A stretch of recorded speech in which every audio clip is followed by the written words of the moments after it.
मैं सदैव आपका भाई रहूंगा कि कसियारा ने गरीब नौजवान के बेटे को अपने सरा को बैठा कर रखा। मुझे सदैव इतना प्यार मिलता रहा। जब भी आपके बीच जाता हूँ तो मुझे बहुत प्यार मिलता है, लेकिन जब कहीं जाता हूँ तो कसियारा का नाम सबसे पहले लेता हूँ। बहुत बढ़िया।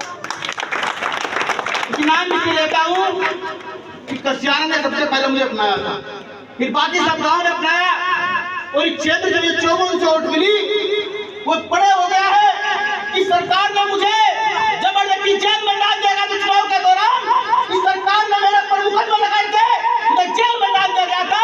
मेरा गुनाह यह था किसी समाज से लड़ाई लड़ रहा था चुनाव के बीच, लेकिन मैं फिर भी डरा नहीं और मेरा समाज ने हिम्मत रखी, मुझे फिर भी 54 वोट देकर आपने यहाँ पर खड़ा किया। बहुत बढ़िया। मेरे सम्मानित साथियों, मैं मात्र 22 साल का नौजवान चुनाव लड़ रहा था, मुझे इतना ज्ञान में नहीं था। आज मैं सब कुछ सीख रहा हूँ आपके बीच। आदरणीय चंद्रशेखर भाई, आदरणीय वीरेंद्र सिंह भाई ने पिछले 3.5 साल से मुझे जिले की कमान सौंप रखी है भीम आर्मी का जिलाध्यक्ष के द्वारा। मैं पूरे जिले की निस्वार्थ भाव से सेवा कर रहा हूँ और जब सब समय मिलता है तो अपने क्षेत्र में भी यहाँ पर आता हूँ। आज कसियारा में कोई भाषण देने नहीं आया हूँ, कोई राजनीतिक बात करने नहीं आया हूँ, कोई आपको विस्तार से बताने नहीं आया हूँ। मैं तो बस इतना कहता हूँ कसियारा की धरती क्रांतिकारी धरा है। जो आपने ताकत पिछली बार बना के रखी थी वो ताकत इस बार भी आप बना के रखना भी कुछ मेरे साथियों, आप देखते होंगे कि दौर किस तरह का चल रहा है। आज का दौर इस भाजपा सरकार के द्वारा किस तरह दलितों पर उत्पीड़न किया जा रहा है, कदम कदम पर अत्याचार किए जा रहे हैं। आज इस वर्तमान समय में हमारे बाबा साहब का भारत जो है लागू होने के बावजूद भी हम लोगों पर अत्याचार किए जा रहे हैं।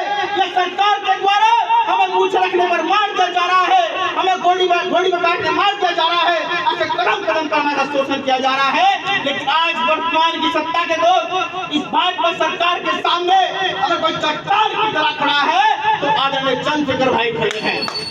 और सरकार के सामने कभी डरे नहीं है।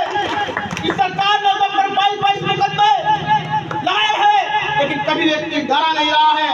जब दिल्ली के अंदर हमारा गुरुदास जी महाराज जी का मंदिर तोड़ दिया गया था, तभी देश के अंदर पहले किसी ने आवाज उठाई थी तो आदरणीय चंद्रशेखर भाई थे।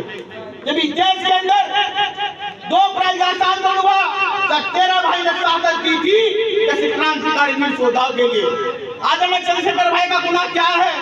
वो लगातार इस समाज की लड़ाई लड़ रहे हैं, समाज के लिए संघर्ष कर रहे हैं, समाज के साथ खड़े हैं। इस सरकार के द्वारा उनके पीठ पर 2.5 लाठियां बरसाई गई, उनके पैर तक खून खींच ले गए, उन्हें 3rd डिग्री दे गई।